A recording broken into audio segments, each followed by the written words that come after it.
คือน้องลี่มื้อนี้ก็ถือว่ามาเปิดใจน้องหลานเนาะโดยน้องมักผู้บ่าวทางใดซะมักเบาอยู่ไทยมักผู้บ่าวอยู่ไทยโดยโอ้ในไรเหตุผลคือว่า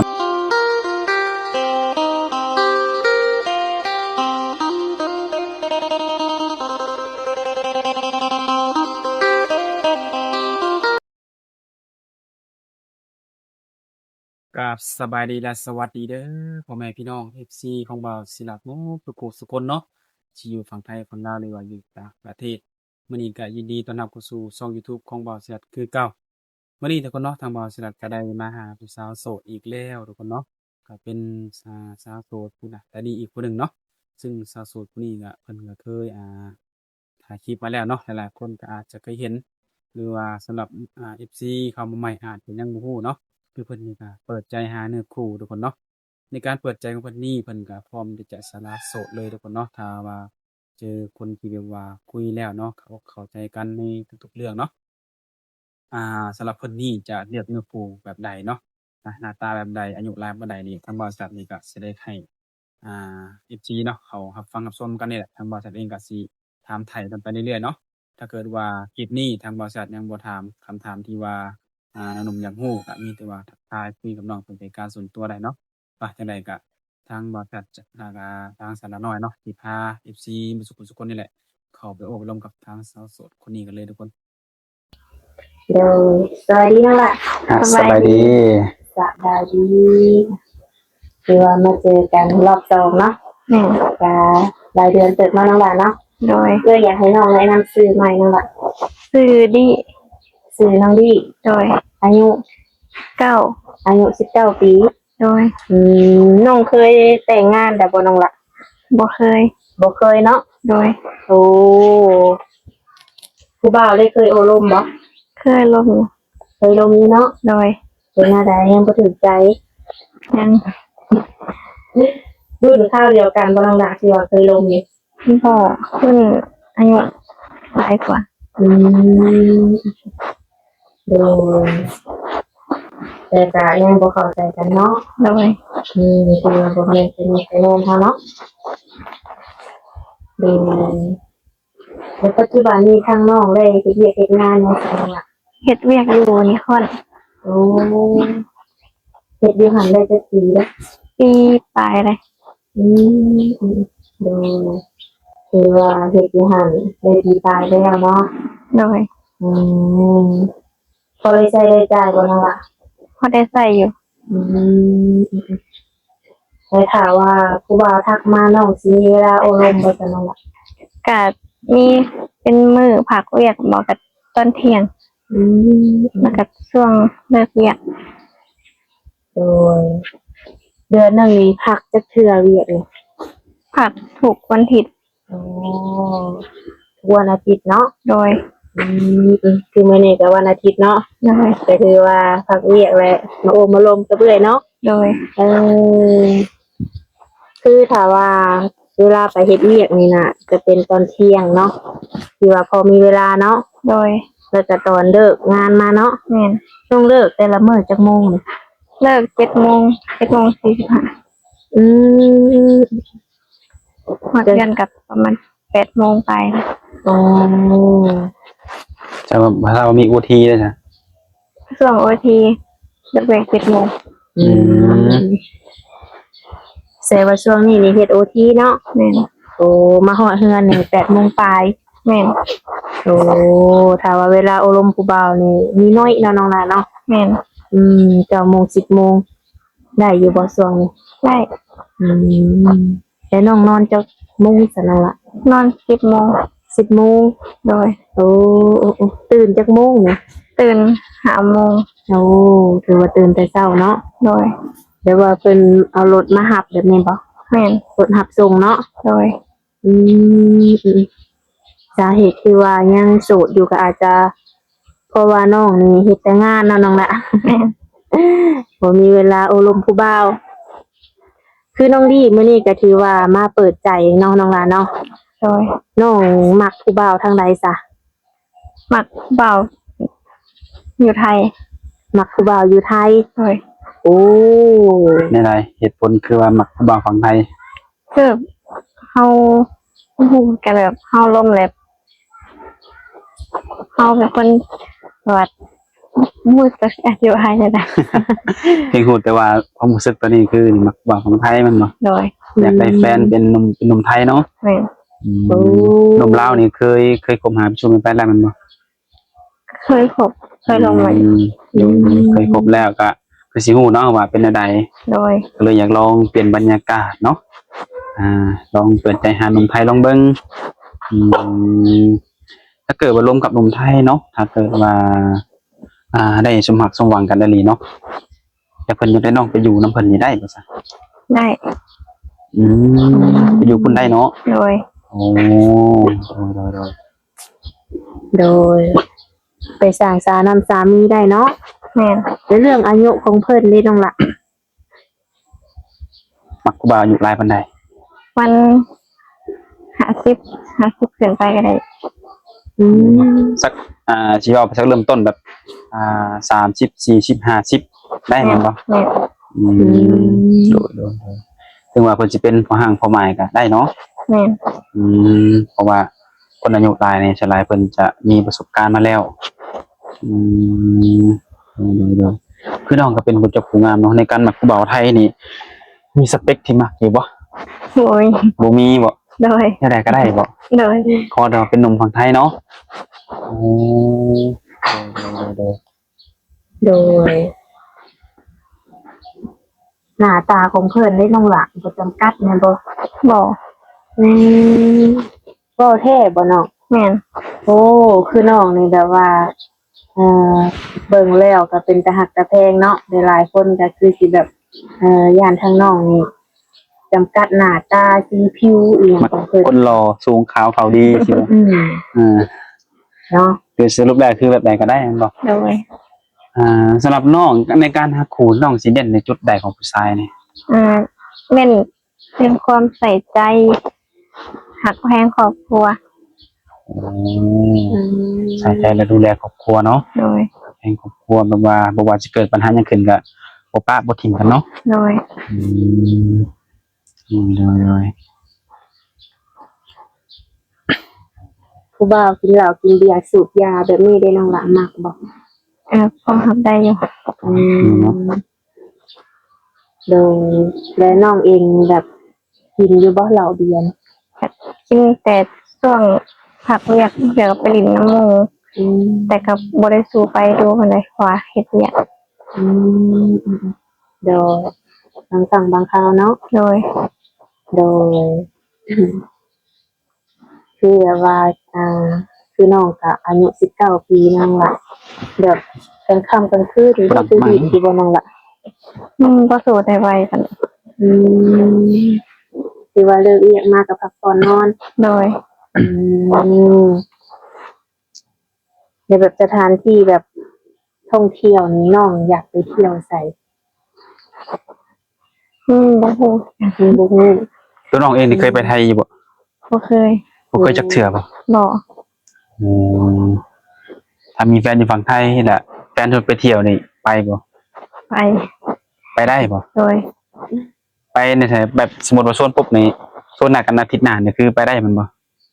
ก็ต้องลงกันก่อน ต้องรู้จักกันดนบ่ บ่โดน โอ้โดยถ้าว่าก่อนสิไปนี่ต้องได้คบหาสู่เป็นแฟนครั้งแน่บ่ แม่น อืมโดย เดี๋ยวน้องอยากศึกษาเบิ่งใจกับเพิ่นนี่ประมาณจักเดือนนึงละ วันเดือน2 เดือนก็ได้ เดือนก็ถือว่าสิฮู้เนาะว่าเพิ่นเป็นคนเท่าใดเนาะถ้าในกรณีเพิ่นอยากมาหาอยู่เฮือนนี่ได้จ้ะ ก็ต้องลงกันก่อนจังว่า ต้องให้เป็นแฟนก่อนบ่หรือว่าใด กัดคุยกันก่อนหัดล่วงหน้า อืมต้องให้ร่วมกันก่อนเนาะ โดย เดี๋ยวสิมาหาข่อยแบบบ่ทันรู้จักกันนี่ยันบ่เจอน้องเนาะ เพราะว่าน้องไปเวียกเลยทุกคนเด้ โดย อืม มักแต่หนุ่มไทยบ่หนุ่มอเมริกาหนุ่มเมืองนอกนี่บ่มักแม่นบ่เนาะ ได้ ได้บ่ โดย บางทีหนุ่มลาวเฮาไปทำงานอยู่เมืองนอกเมืองนาก็มีได้ โดย ได้อยู่เนาะ ได้ ยันว่าสิเอาแต่หนุ่มไทยเฮา บางทีเนาะเพิ่นเบิ่งคลิปก็อ้าว เบิดสิทธิ์เลยว่าน้องบ่มักหนุ่มลาว ได้อยู่เนาะน้อง ได้ ยังแต่ว่าบ่มักแบบเขตใกล้เนาะ แม่น แต่ว่าเฮาฮู้จักนิสัยใจคอเพิ่นเนาะ แต่ว่าทางอื่นนี่ก็มีติดลมอยู่เนาะ โดย เราถ้าว่าร่วมกันแล้วน้องหลานแบบน้องแบบถนัดแบบใดแชทข้อความหรือว่าโทรคุยน้องล่ะ ได้เปิด โอ้ได้เบิดเนาะ โดย อืเพราะว่าหนุ่มบางคนเป็นกะว่าง่ายกับพิมพ์มันซับซ่าเนาะ แม่น บ่ทันใจขนาดอยากโทรเลยอยากถามแบบข้อมูลเกี่ยวอิหยังกับน้องแบบนี้เนาะก็ถือว่าโทรได้เนาะ โดย อืมโดยคือแบบหยุดแบบนี้กับพักเวียกแบบนี้น้องก็บ่ได้ไปทางไหนบ่ บอก พักผ่อน ก่อนโดย อืมพ่อแม่น้องได้น้องหลาย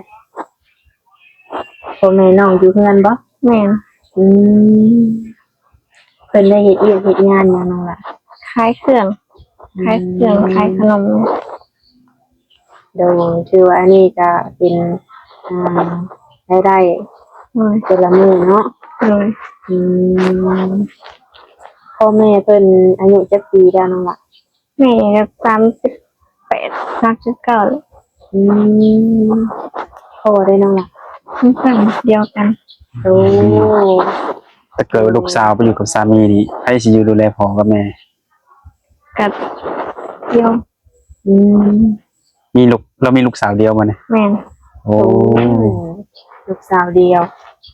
ถ้าว่าไปอยู่น้ำสามีเที่ยวไปเที่ยวมา แม่น อืมโดยเที่ยวไปเที่ยวมากับบ่ยากดอกเนาะ โดย เดี๋ยวนี้มันไปง่ายเลยน้องล่ะเนาะ ลูกสาวเดียวก็ค่ารีสอร์ทคือสิแพงกันแบบ แม่ได้แซวมาอยู่บ่การทำงานที่สอนน้องบ่แม่เพิ่นได้เว้าหยอกมาได้บ่ บอก ถ้าว่าอยากมีครูมีคิงมีการค่าดองก็สนิทสนิทเพิ่นบ่ได้เว้าบ่ บอก ลูกสาวละลูกสาวเดียวซ้ำเนาะเป็นทั้งผู้กบเป็นทั้งผู้หลานลูกสาวเดียวนะ อโดย พ่อแม่บ่ห่วงบ่ซะ เป็นกระห่วง ห่วงอยู่ โดย แต่ถ้าลูกสาวลมผู้บ่าวนี่เพิ่นก็บ่ห่วงเด้ บอกหัวฮอดไว้อันควรเลย ไว้อันควรแสดงว่าทางแม่อยากได้ลูกเคย แต่น้องในตัวน้องเองนี่ถ้าเกิดว่ามีคนที่มักฮักนี่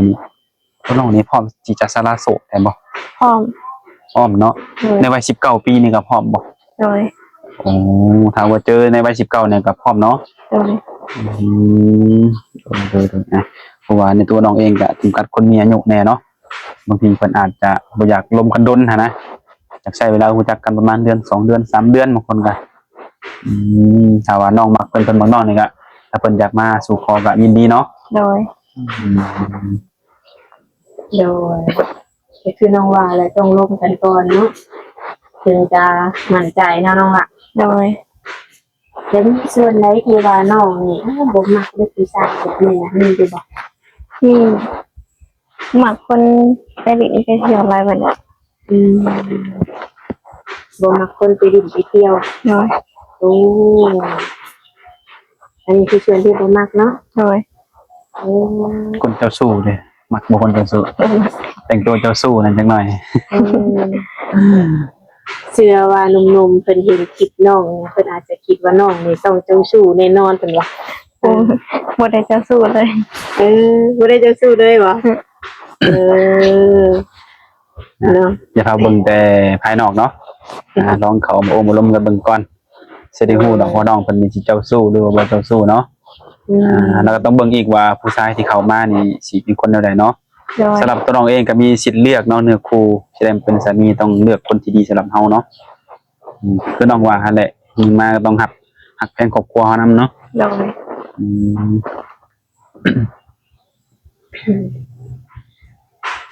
ก็คือว่ารอบนี้ก็เปิดใจคือเก่าเนาะสถานะหัวใจน้องนี่ยังว่างคือเก่าเนาะน้องหลับ แม่ เดี๋ยวคือน้องเปิดใจตะกี้กับคนล้มเลยน้องดามีอยู่บ่ มีแต่เดี๋ยวนี้ไม่ค่อยมีเลย เป็นได้คือว่าบ่ค่อยมีเนาะ ฝ่าน้องก็เฮ็ดเวียกเขาแบบไม่ค่อยมีเวลาให้เพิ่นนะ โอ้สาเหตุคือเกิดจากน้องเองแมันบ่ โดย น้องนี่บ่มีเวลาคุยกับเพิ่นเนาะ โดย แต่ครั้งนี้ได้ซะน้องสิมีเวลาคุยอยู่บ่ซะ พยายามสิแบ่งเวลาให้ พยายามเนาะพยายามหนุ่มๆก็ต้องใจเย็นจักหน่อยเนาะบ่ให้ใจร้อนครับคือน้องเพิ่นก็มีหน้าที่ต้องรับผิดชอบเนาะเพิ่นก็เป็นสาวโรงงานแม่นบ่ โดย โรงงานนิคอนเนาะ โดย วันหยุดก็มีแต่วันอาทิตย์ ก็ให้เวลาถ้าทุกคนบ่มีเวลาก็จังลมกันเนาะบ่แม่นว่าสิโทรมานำยามเฮ็ดเวียกอะลมกับเพิ่นเนาะเวลาเจ้าของประเทศเพิ่นไล่ออกแล้วตกงานซะอีกเนาะจังได๋นะ โดย จะให้เข้าใจเด้อหนุ่มๆเด้อน้องเพิ่นสิมีเวลาคุยในช่วงพักเบรกบ่หรือว่าหลังเลิกงานเนาะ โดย นั่นแหละทุกคนให้เข้าใจ โดยแสดงว่าคนที่สิเขามาร่วมกับน้องนี่หนึ่งมานี่ต้องแบบเข้าใจน้องละเนาะ โดย ว่าน้องเฮ็ดเวียกเฮ็ดงานเนาะ โดย บ่ให้ว่าทักไปน้องคือบ่อ่านบ่ตอบแล้วก็ถอยเลยแบบนี้ก็ฮักก็คือสิบ่เกิดเนาะถ้าว่าเพิ่นใจร้อนนะโดยเนาะก็ฝากถึงหนุ่มๆมักฮักน้องก็ทักมาลมเนาะ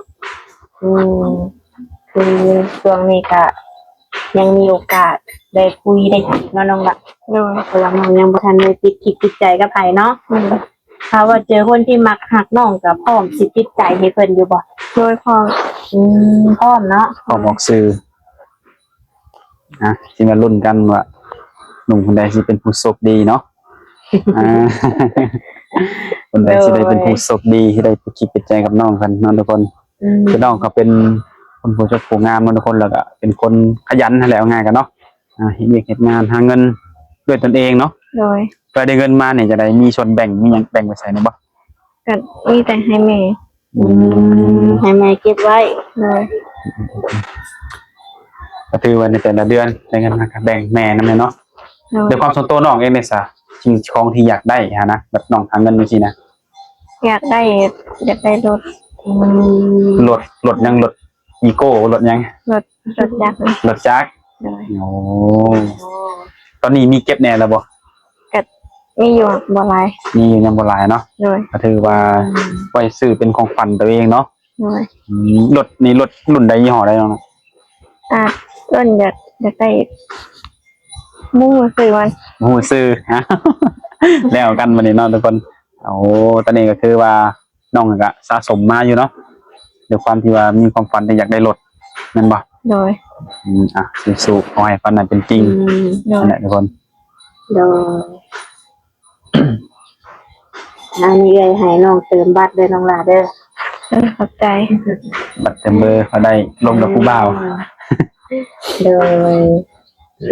เป็นกำลังใจให้เนาะเป็นไงก็ให้น้องพบพ่อเนื้อคู่หรือว่าคนที่แบบเข้าใจน้องเนาะบ่ใจฮ้อนบ่วู่วามอะไรเนาะทุกคนเนาะให้สมหักสมหวังเด้อน้องลาเด้อ โดย เปิดใจรอบนี้ก็ให้มานเนาะรอบนี้ให้ได้คู่ได้กิน มาให้มันสู้คู่บุรีเนาะ โดย ใจมาก็ให้เป็นครอบเป็นครัวเป็นเจ้าเป็นนายไปนั่นแหละเนาะ โดย